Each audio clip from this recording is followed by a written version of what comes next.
Assalamualaikum warahmatullahi wabarakatuh. Selamat datang Sugeng Rawuh masyarakat Kudus dan sekitarnya. Saya Tumenggung Fikri Juru Kunci Pojok Kota Kretek. Masih tetap bersama Centini News.co.id. Kami akan terus memahamkan masyarakat dengan dialog. Kali ini kita sudah bersama Mas Yusuf Istanto. Beliau saat ini adalah sebagai Kabid Pengurus KONI Kabupaten Kudus masa bakti 2021-2025. Selamat pagi Mas Yusuf, Selamat sehat ya pagi Pak Fikri, alhamdulillah Mas sehat. Yusuf.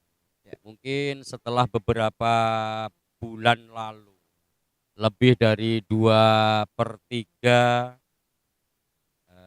Pengkap anggota KONI Kabupaten Kudus ini memberikan pernyataan sikap mosi tidak percaya kepada saudara Antoni Alvin, ketua KONI Kabupaten Kudus. Tentu harapan dari pengurus Pengkap mayoritas ini memberikan evaluasi konstruktif terhadap kepemimpinan Mas Anton. Pada akhirnya sampailah digelar Musorkaplub dan kemarin pada tanggal 28 Maret telah dikukuhkan dan dilantik oleh Ketua KONI Provinsi Jawa Tengah.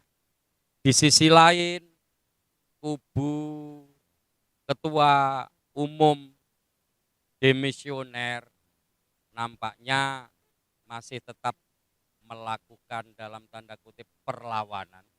Karena seperti yang kita ikuti di media massa, kubu Antoni Alvin ini sedang menguji ke Bauri juga ya, bahwa dianggap kepengurusan KONI Kabupaten Kudus hasil Musorkaplub yang dikomandani oleh Mas Imam Trianto ini dianggap cacat anggaran dasar dan anggaran rumah tangga. Mungkin masyarakat agak menjadi bingung ya. Ya tentu karena saat ini panjenengan ditunjuk oleh pengurus KONI di periode ini menjadi kabid hukum. Apa yang bisa Mas Yusuf jelaskan kepada masyarakat? ya, terima kasih Pak Fikri. Jadi kebetulan kami diminta oleh pengurus KONI atau Mas Imam setelah pelaksanaan Musorkap kami diminta secara langsung untuk menjadi kabid bidang hukum, kepala bidang hukum. Nah, di sini yang perlu kami tandaskan adalah tidak benar bahwa ada dualisme kepengurusan KONI. Clear ya. Ya, Jadi di dalam hukum itu kita mengenal ada asas lex superior derogat legi inferior. Artinya aturan hukum yang baru mengalahkan aturan yang ya, lama, menggugurkan menggugurkan yang yang lama. Nah, di sini KONI Provinsi Jawa Tengah telah mengeluarkan surat keputusan terkait pengangkatan kepengurusan KONI periode 2001-2025 di bawah kepemimpinan Pak Imam atau Mas Imam saya manggilnya. Di dalam surat keputusan tersebut dalam diktum kedua itu sudah jelas memberikan penegasan bahwa KONI Jawa Tengah telah membatalkan atau mencabut dan menyatakan tidak berlaku keputusan KONI yang sebelumnya terkait dengan pengesahan personalia pengurus KONI periode 2018-2023 di bawah kepemimpinan Mas Anton.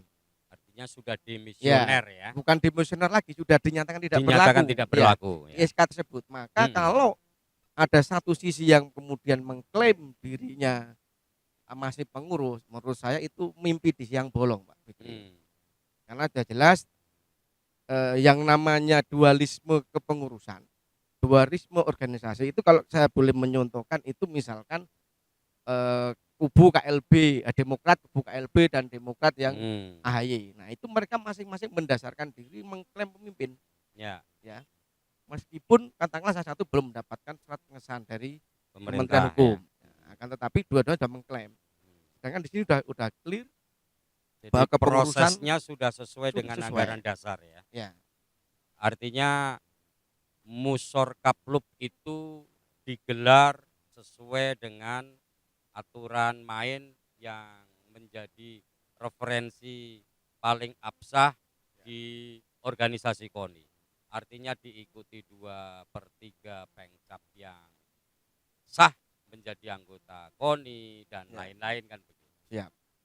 Mas Yusuf, eh, seperti yang kita ikuti di media massa bahwa kubu Mas Anton ini kemarin sempat memberikan surat dari Bauri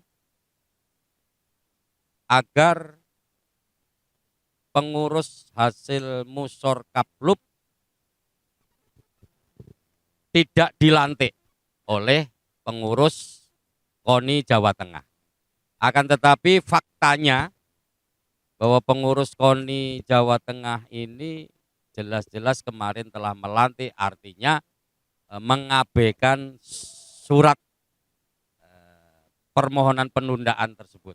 Oke. Seperti apa, Mas? Ya, terima kasih. Jadi sebenarnya itu kemarin dari KONI Provinsi, dalam hal ini Ketua Umum KONI Provinsi Jawa Tengah, Pak Broto, sudah menegaskan dalam sambutannya bahwa KONI Provinsi dalam melaksanakan proses organisasi atau mengatasi kemelut yang terjadi di KONI Kabupaten Kudus sudah mendasarkan terhadap ADRT KONI. Ketika yang pertama dulu memaparkan, Pak Broto memaparkan bahwa pada saat mosi yang pertama, ya, saat itu kemudian berakhir dengan kembali lagi semua pengurus untuk berkomitmen bersatu. Tapi kemudian hambatan komunikasi terjadi lagi, sehingga muncul usulan Musorkaplub. Nah, usulan Musorkaplub ini sudah sampai ke pengurus KONI Jawa Tengah.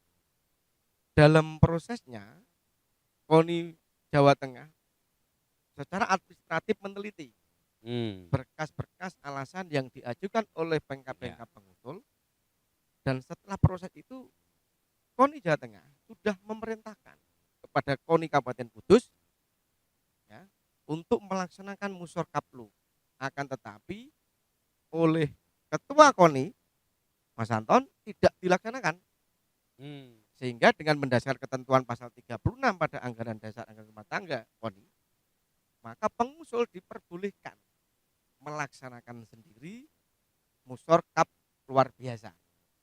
Nah, itu clear. Artinya tidak perlu campur tangan Pengurus kabupaten ya. Ya, dan juga kami garis bawahi bahwa dari KONI provinsi sebenarnya sudah memberikan arahan-arahan kepada Mas Anton selaku ketua KONI bagaimana menyelesaikan, bagaimana menjalin komunikasi dengan pengkap-pengkap. Tapi hal itu oleh pengurus KONI provinsi dilihat tidak dilaksanakan dengan baik, sehingga kemudian muncul Musorkaplub ini. Nah, kaitannya dengan surat dari Mas Anton kepada KONI Jawa Tengah untuk tidak melantik, maka KONI berpegangan bahwa KONI sudah mengeluarkan SK. Ya. SK yang dalam satu sisi itu adalah melantik pengurus yang mengangkat Mas Imam selaku pengurus KONI yang baru, kemudian mencabut SK Mas Anton. Artinya SK itu keluar, Mas Anton sudah bukan lagi ketua KONI dan tidak berhak mengatasnamakan ketika ketua membuat KONI. Surat permohonan kepada ketua KONI dengan mendasarkan sebagai ketua KONI, KONI tidak menanggapi karena dianggap sudah diberhentikan, sudah tidak punya kewenangan tidak lagi ada untuk menggunakan kop stempel kaitannya dan dengan lain-lain. Ya. Mas Yusuf, artinya totalitas dari pengurus KONI Kabupaten Kudus di periode 2021-2025 ini sudah void artinya sudah tidak mengkhawatirkan lagi ada persoalan-persoalan hukum di belakang ya. Walaupun mungkin secara apa namanya, secara mungkin jelas seperti yang kita ikuti di media bahwa Anton melakukan perlawanan dengan menguji di Bauri dan lain-lain kan begitu. Sebenarnya kalau misalnya jauh sebelum mungkin sejak ada mosi tidak percaya jilid kedua kemudian sehingga sampai dilaksanakannya Musor Kaplub ini sebenarnya harusnya di kubu Mas Anton sendiri barangkali kan ada bidang-bidang hukum juga tentu yang harus menjadi referensi yang menjadi kitab sucinya KONI adalah anggaran dasar dan anggaran rumah tangga kan begitu. Betul.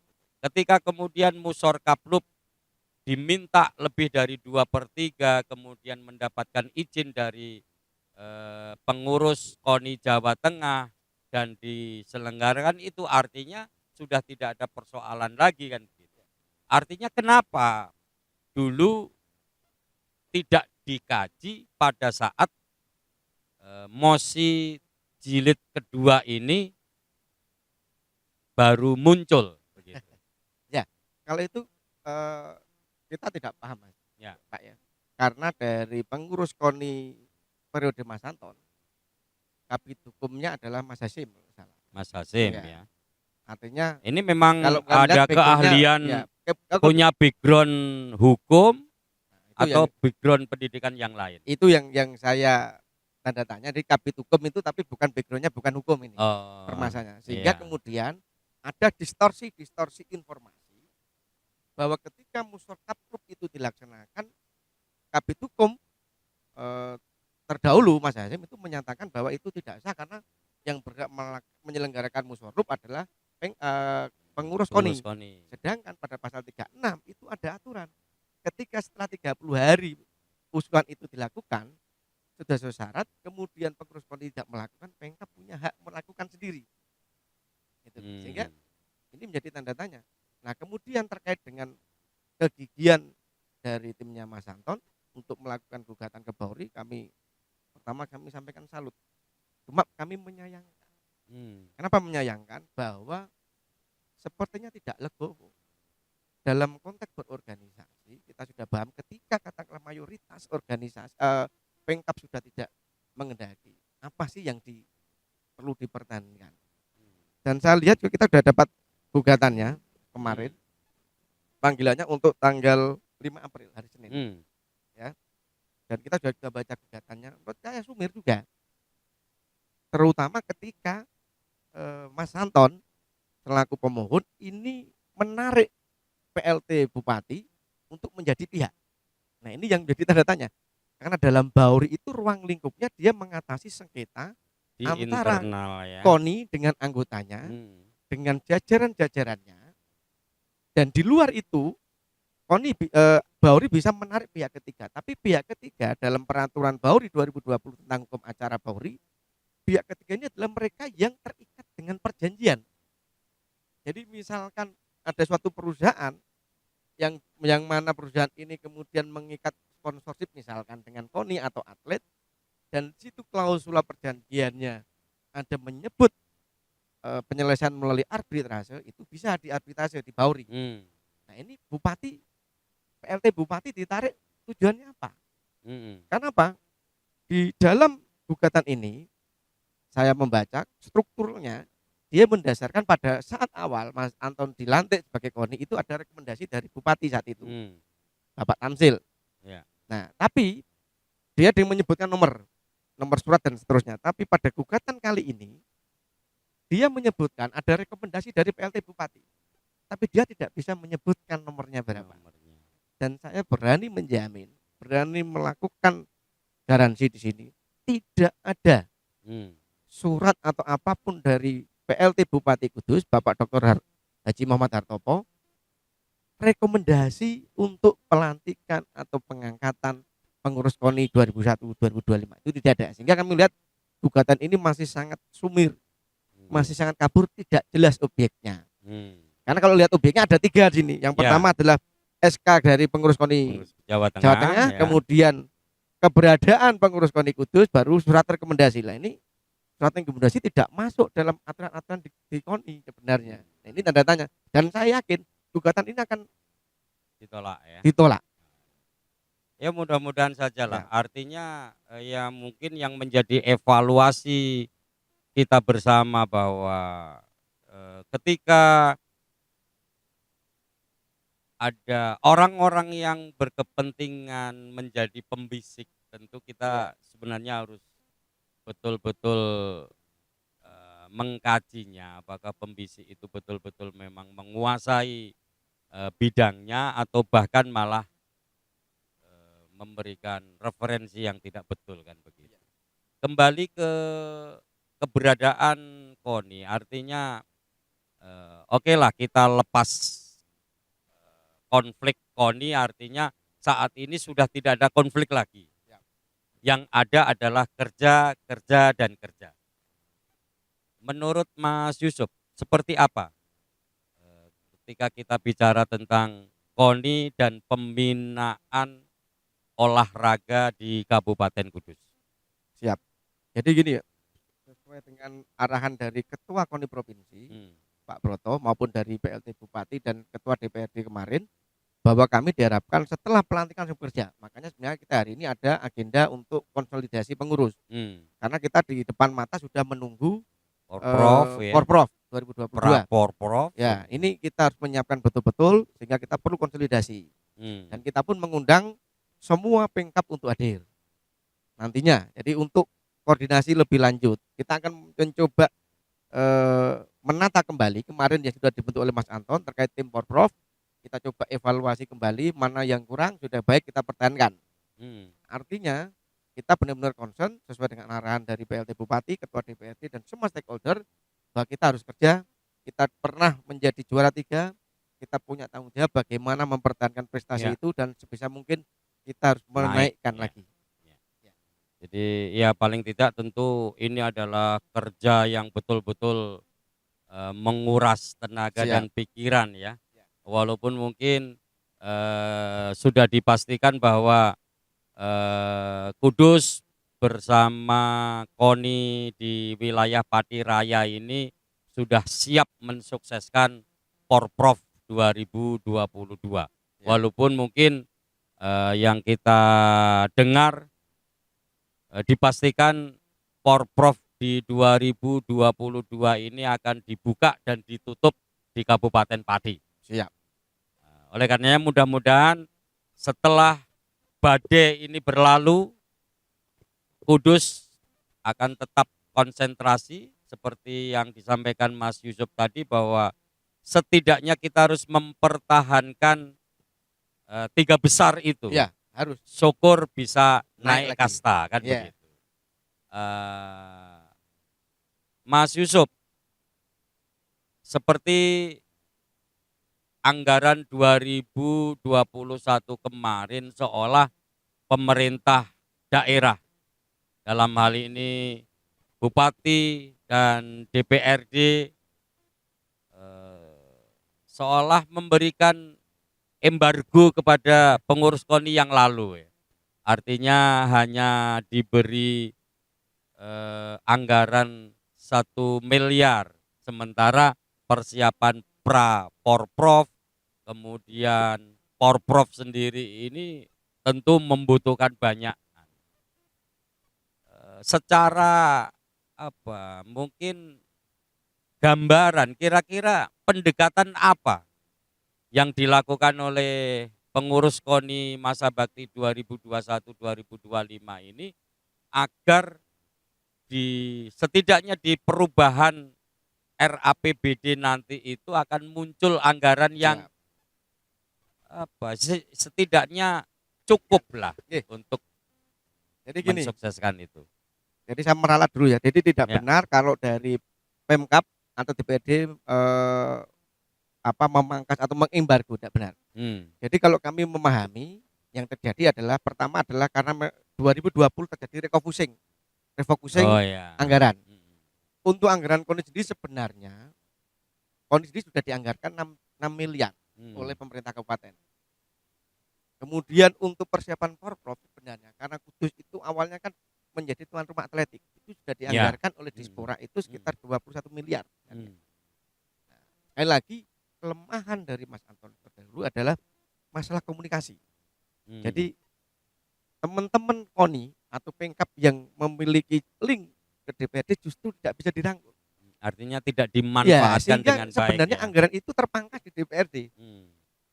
Karena Pak, karena dari pengurusan sebelumnya tidak bisa merangkul stakeholder Pemkab yang memiliki kebijakan di DPRD. Ini kelemahan.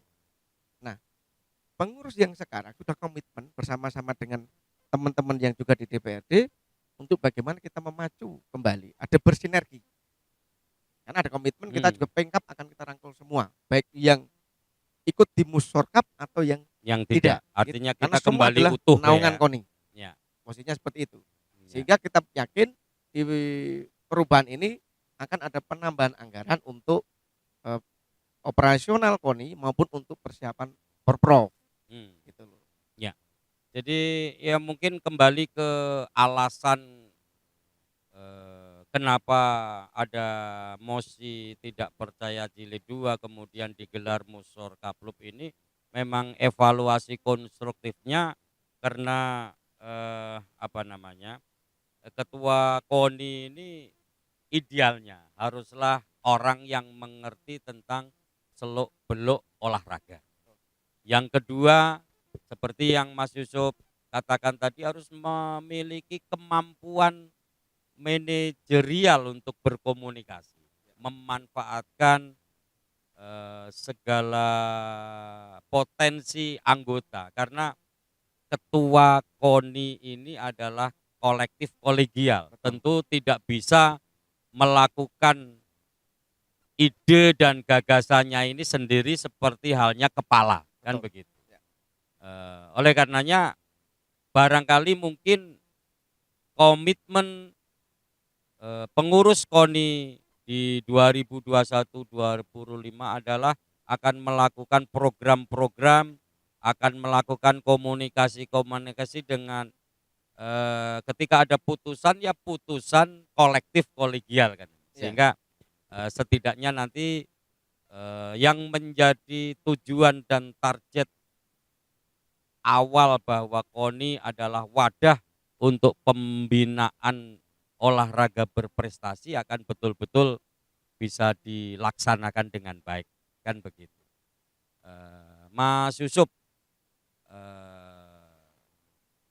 ketika bicara tentang Pemkab dan Pemcap, tentu ada Pemcap atau Pemkab yang memang membutuhkan support dana yang lebih dibanding dengan Pemkab yang lain. Satu contoh misalnya PSSI dengan Persikunya.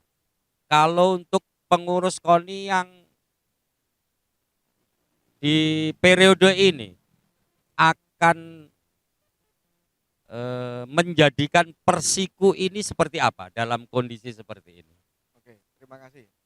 Jadi kalau KONI saat ini pengurus kita belum fokus ke Pemkab ya. Atau Pemkab khususnya. Jadi kita fokus secara umum bagaimana pertama adalah menjalin komunikasi dengan semua Pemkab. Kita coba karena kita yang terdekat adalah kaitannya dengan Porprov, ya. Maka kita akan focusing pada cabang-cabang yang memang lumbung emas kita kemarin. Ya. Sama kemudian kita bagaimana memacu di luar cabang-cabang tersebut agar bisa berprestasi. Nah ini focusing kita pertama.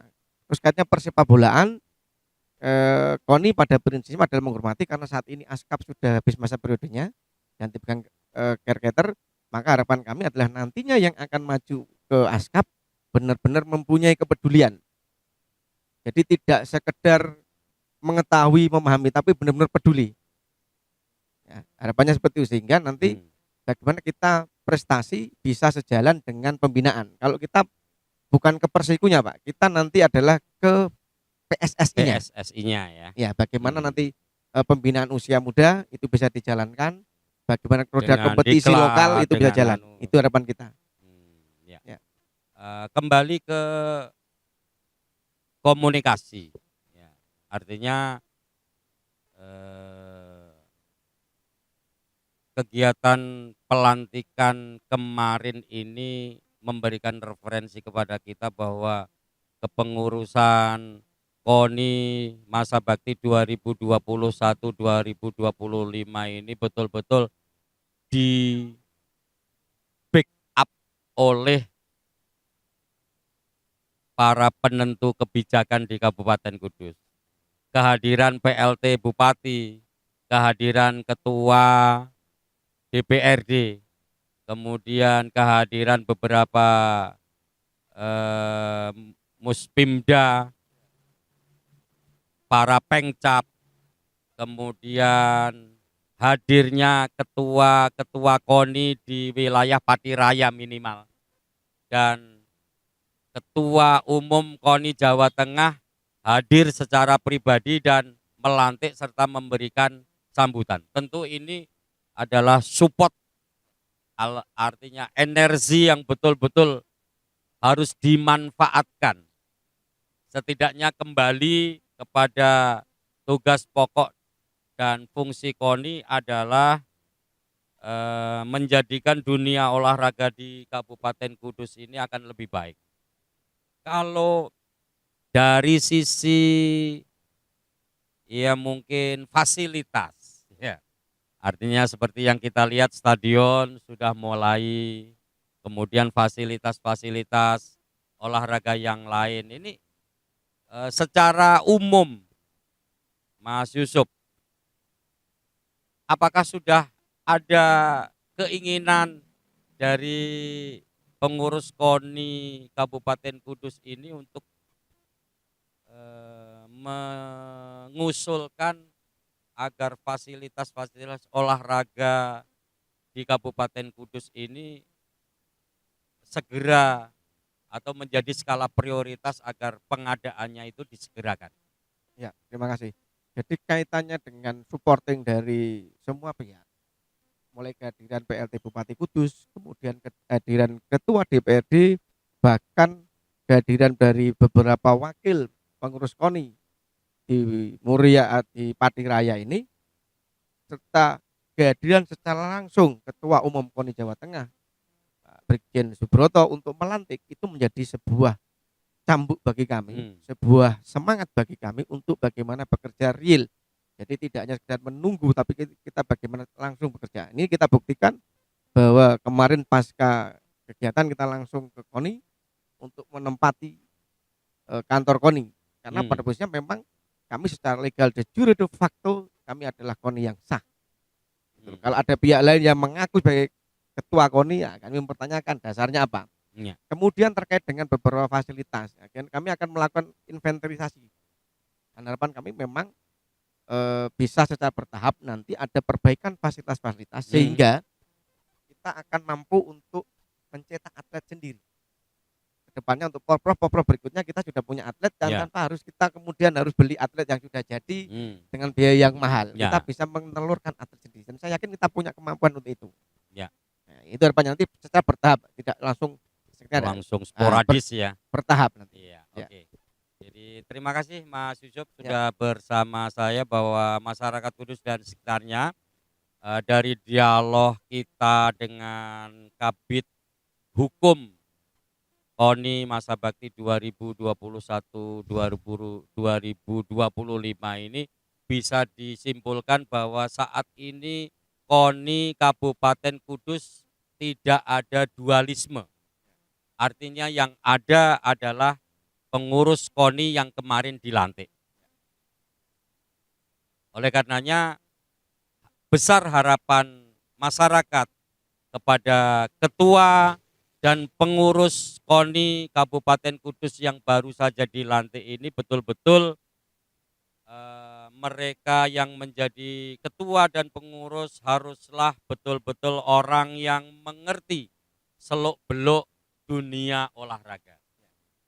Dan terlebih khusus untuk ketua KONI terpilih di Musor Kaplub agar betul-betul memiliki kemampuan manajerial untuk berkomunikasi dengan semua pihak, terlebih dalam hal spesifik untuk mencari dan mencairkan anggaran. Karena hanya dengan anggaran yang cukup, pembinaan olahraga melalui lembaga Komite Olahraga Nasional Indonesia Kabupaten Kudus ini, betul-betul dunia olahraga di Kabupaten Kudus akan semakin lebih baik. Terima kasih sudah bersama saya di pojok kota Kretek bersama centininews.co.id. Terima kasih. Assalamualaikum warahmatullahi wabarakatuh. Waalaikumsalam. Salam olahraga.